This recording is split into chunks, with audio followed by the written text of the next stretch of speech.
हमारे समाज की महिलाओं को, जिसके कारण वहाँ तक पहुँचना उनके लिए। इसमें सबसे बड़ा कारण किसको मानते हैं? सबसे बड़ा कारण जनप्रतिनिधि का है, जिसके माध्यम से वो जानकारी मिलनी चाहिए जो नहीं मिल पाता है। इसका मुख्य दोषी जनप्रतिनिधि माना जाएगा मेरे मुताबिक। क्या लगता है, आप वार्ड पार्षद का नामांकन किया है और उसके बाद नौकरी दिलाना, महिलाओं को रोजगार दिलाना, क्या ये बहुत आसान बात है या बहुत बड़ी बात है? देखिए, सबसे बड़ी चीज़ है कि वार्ड पार्षद से जीत जाने के बाद भी अगर कोई भी इंसान अगर अभी वादा करते हैं कि हम आपको ये दिलाएंगे वो दिलाएंगे, तो ये झूठा वादा नहीं करना चाहिए प्रतिनिधियों को।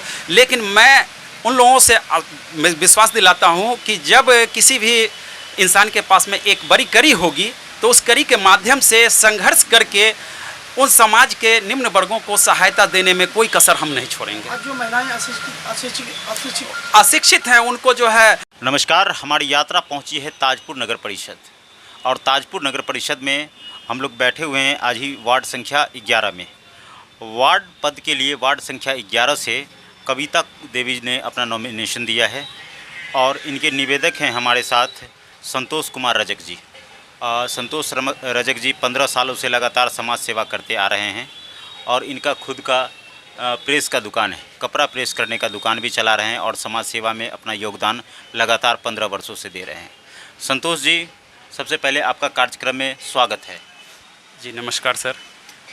संतोष जी, आप ये आयरन का काम करते हैं, प्रेस करने का काम करते हैं, तो इन सभी व्यवस्थाओं में रहने के बावजूद आपको ऐसा क्या इंसिडेंस लगा कि आप इन सभी चीज़ों से हटकर राजनीति में आना चाह रहे हैं?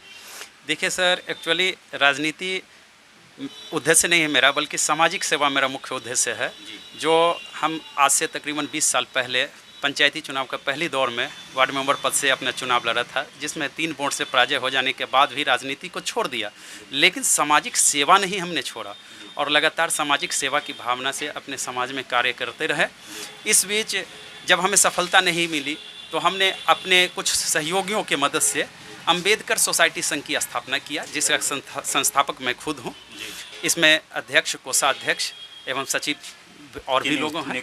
जी नियुक्ति हुई और मेरा संस्था जो है आज साल भरों से चल रहा है, जिसका रजिस्ट्रेशन के लिए भी हम लोग जो अप्लाई कर चुके हैं, ताकि समाज में किसी भी प्रकार का कोई सेवा करने में हमें कोई कठिनाई न हो। रजिस्ट्रेशन हो जाने के बाद एक हमारे पास में बल मिलेगा और उस बल के माध्यम से जो है, चूँकि हम लोगों का राजनीति से दिलचस्पी था नहीं, इसलिए उस सामाजिक सेवा के बीच में कोई ऐसी कड़ी होनी चाहिए जिस कड़ी के माध्यम से हम अपने समाज के उन निम्न वर्गों के लोगों को सरकारी योजनाओं का लाभ दिला सके, जिसके लिए मैंने अपने समाज में अंबेडकर सोसाइटी संघ की स्थापना किया। चलिए, बहुत अच्छा, बहुत विजनरी हैं भी आप, और आपका जो मिशन है और विज़न है ये बहुत अच्छा है।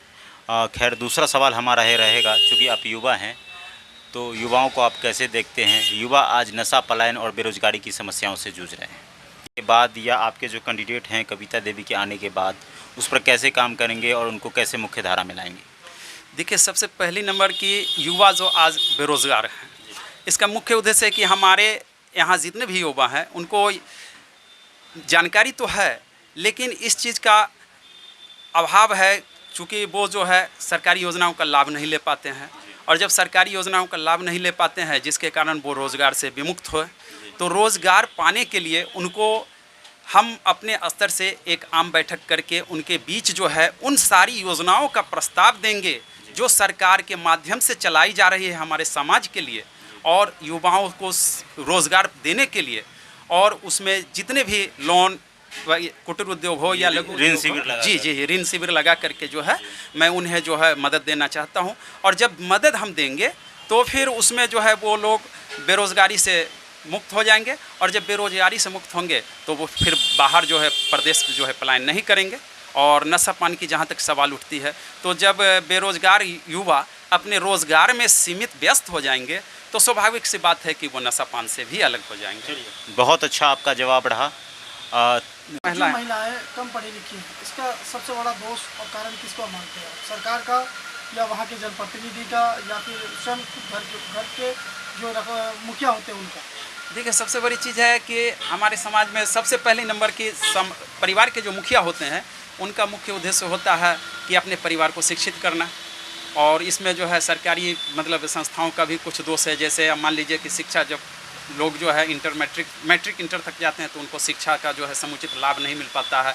एजुकेशन प्राप्त करने के लिए ढेर सारे पैसों का आवश्यकता होता है, जो उपलब्ध नहीं होने के कारण अच्छी शिक्षा प्राप्त नहीं कर पाते हैं। लेकिन सरकार तो आरक्षण तो दिए है ना, आरक्षण तो दिए हैं, लेकिन आरक्षण से भी तो जाते हैं। आरक्षण का माध्यम है, लेकिन उसका समुचित लाभ जो है हमें जानकारी नहीं है हमारे समाज की महिलाओं को, जिसके कारण वहाँ तक पहुँचना उनके लिए। इसमें सबसे बड़ा कारण किसको मानते हैं? सबसे बड़ा कारण जनप्रतिनिधि का है, जिसके माध्यम से वो जानकारी मिलनी चाहिए जो नहीं मिल पाता है। इसका मुख्य दोषी जनप्रतिनिधि माना जाएगा मेरे मुताबिक।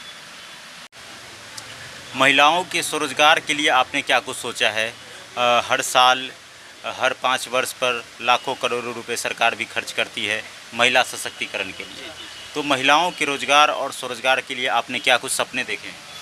देखिए, सबसे पहली नंबर की हमारे समाज में जितने भी महिलाएं हैं वो बिल्कुल अशिक्षित हैं ज़्यादातर, और अब जो नई पीढ़ी की महिलाएं हैं वो शिक्षित हैं।